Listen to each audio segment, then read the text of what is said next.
আজকে সকালে সাগরে একটা লঘুচাপ তৈরি হয়েছে এবং আমরা আশঙ্কা করছি আগামী 24 তারিখের দিকে আরো একটা লঘুচাপ তৈরি হবে সাগরে। সে 24 তারিখে যে লঘুচাপটা তৈরি হবে সেটা আরো ঘনীভূত হওয়ার সম্ভাবনা দেখা দিয়েছে এবং এ সময় দেশের সর্বোচ্চ বৃষ্টিপাত রেকর্ড করা হয়েছে ফেনীতে 116 মিলিমিটার, আর ঢাকাতে বৃষ্টিপাত রেকর্ড করা হয়েছে 40 মিলিমিটার। বৃষ্টি হঠাৎ করে না, বৃষ্টি হচ্ছে বর্ষার সারা দেশে কম বেশি বৃষ্টি হচ্ছে, কখনো বেশি হচ্ছে কখনো কম হচ্ছে।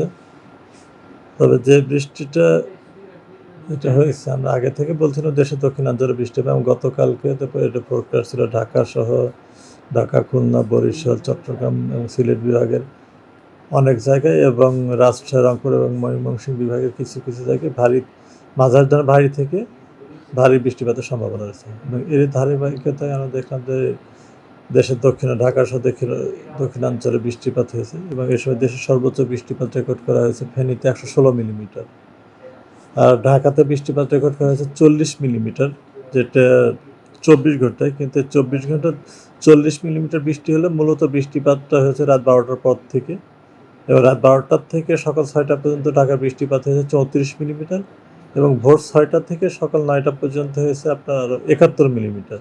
তার মানে হচ্ছে রাত 12টার থেকে সকাল 9টা পর্যন্ত 9 ঘন্টায় মোট 105 মিলিমিটার বৃষ্টিপাত রেকর্ড করা হয়েছে ঢাকায়। আর এছাড়াও এই বৃষ্টিটা মূলত দেশের দক্ষিণাঞ্চল, অর্থাৎ আমরা যদি বলি চট্টগ্রাম, খুলনা, বরিশাল এই অঞ্চলগুলোতে বেশি বৃষ্টি হয়েছে। এছাড়া ঢাকাতে আমরা যেটা বলি 105 মিলিমিটার বৃষ্টি 9 ঘন্টা হয়েছে। আপনার গোপালগঞ্জে 73 মিলিমিটার হয়েছে, তাড়াশে 55 মিলিমিটার হয়েছে। মানে দেশের দক্ষিণাঞ্চলে বৃষ্টিপাতের এটা বেশি ছিল এবং অন্যান্য জায়গাতে হয়েছে, তবে এটা পরিমাণ মানে জায়গা অনুযায়ী কম ছিল। যেখানে হয়েছে সেখানে বৃষ্টিটা তুলনামূলকভাবে বৃষ্টি হয়েছে। তবে যে বৃষ্টিপাত আমরা যেটা দেখলাম, বৃষ্টিপাতটা আগামীকালকে থেকে অনেকটা কমে আসবে বৃষ্টিপাতটা, এবং আগামীকালকে থেকে 4-5 দিন বৃষ্টিপাত কমই থাকবে। এছাড়া আজকে সকালে সাগরে একটা লঘুচাপ তৈরি হয়েছে এবং আমরা আশঙ্কা করছি আগামী 24 তারিখের দিকে আরো একটা লঘুচাপ তৈরি হবে সাগরে। সে 24 তারিখে যে লঘুচাপটা তৈরি হবে সেটা আরো ঘনীভূত হওয়ার সম্ভাবনা দেখা দিয়েছে। একমাত্র স্মার্ট সিটি বসুন্ধরা, আধুনিকতায় এক ধাপ এগিয়ে। এবং ঘনীভূত অর্থাৎ এটা নিম্নচাপের রূপ নিতে পারে, এবং নিম্নচাপের রূপ নেওয়ার পরে এটা আসলে কোন দিকে যাবে, তারপর নিম্নচাপ বা লঘুচাপ যেটা বলে এটা তো বৃষ্টি বহন করে আসলে, এবং যে অঞ্চল দিয়ে উপকূল অতিক্রম করে অঞ্চলে ভারী থেকে অতি ভারী বৃষ্টি হয়। আমরা যেটা দেখছি যে নিম্নচাপ যেটা রূপ নেবে সেটা এখনও তার গতি প্রকৃতি এখন পর্যন্ত যেটা আমরা দেখছি সেটা হয়তো উড়িষ্যা দিয়ে যাওয়ার সম্ভাবনাটা বেশি ভারতের, কিন্তু এটা উড়িষ্যা দিয়ে না গিয়ে যদি বাংলাদেশ বা পশ্চিমবঙ্গ দিয়ে যায় সেক্ষেত্রে কিন্তু আমরা উল্লেখযোগ্য হারে বৃষ্টি পাবো। তবে এখনই এটা বলা যাচ্ছে না যে ওই লঘুচাপ বা নিম্নচাপ প্রভাবে কী পরিমাণ বৃষ্টি বাংলাদেশে হবে। এটা তৈরি হওয়ার পরে আসলে আমরা বলতে পারবো যে আসলে এটার প্রভাবে আসলে উল্লেখযোগ্য বৃষ্টি হবে কি না। তারপরে বর্ষাতে এখন বলবৎ বর্ষা কিন্তু আছে আমাদের দেশে, বর্ষাকে জুন থেকে সেপ্টেম্বর বর্ষাকাল, এবং বর্ষাটা বিদায় নিতে নিতে দেখা যাবে আপনার অক্টোবর 15 তারিখ মোটামুটি লেগে যাবে বর্ষাটা বিদায় নিতে। এবং বর্ষাতে তো আমরা বর্ষার শেষের দিকে আসলে চলে আসছি, এবং বর্ষার শেষের দিকে এরকম কিন্তু এটা স্বাভাবিক।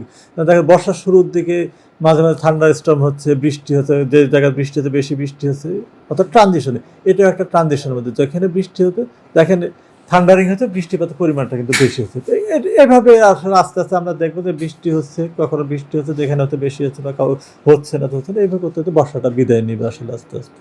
এই মাসের কথা যদি বলি, এই মাসে কিন্তু এখন পর্যন্ত যে গতকালকে পর্যন্ত, অর্থাৎ আজকে তো বৃষ্টি হয় না, গতকালকে 21 তারিখ পর্যন্ত বৃষ্টি সারা দেশে যেটা আমরা দেখলাম 32% পর্যন্ত কিন্তু কম আছে বৃষ্টি। তারপরে গত বছরের তুলনায় আসলে এই তথ্যটা এই মুহূর্তে আমার হাতে না, আসলে লোকজন না, আমি একা আছি।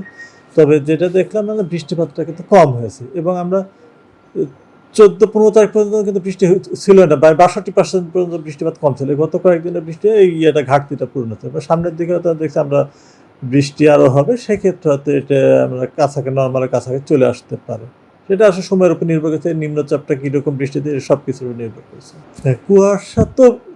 কুয়াশা তো না আসলে, কুয়াশা না এটা, বাতাসে যখন জলীয় বাষ্প বেশি থাকে এবং দূষিত বাতাসে ডাস্ট পার্টিকেল বেশি থাকে, কি মেঘটা তো ওই ধূলিকণা তো জমে উপরে, যখন বাতাসে দেখা যাচ্ছে যে ধূলিকণার বেশি আছে, আর জলীয় বাষ্প এসেছে জমে একটা ধোঁয়াশা কুয়াশা আছে না, হেজি ভাব তৈরি হচ্ছে যে মানে আছে উপরের দিকে, নিচে কিন্তু না, এটা কিন্তু সারফেসটা কিছুটা উপরে দেয় একটা কুয়াশা চানা মানে কি বললাম হেজি ভাব দেখা যাচ্ছে, এটা এর সময় হয় আসলে। তো এটা মূলত শহরাঞ্চলে বেশি যায়, মূলত এটা ডাস্ট পার্টিকুলের জন্য।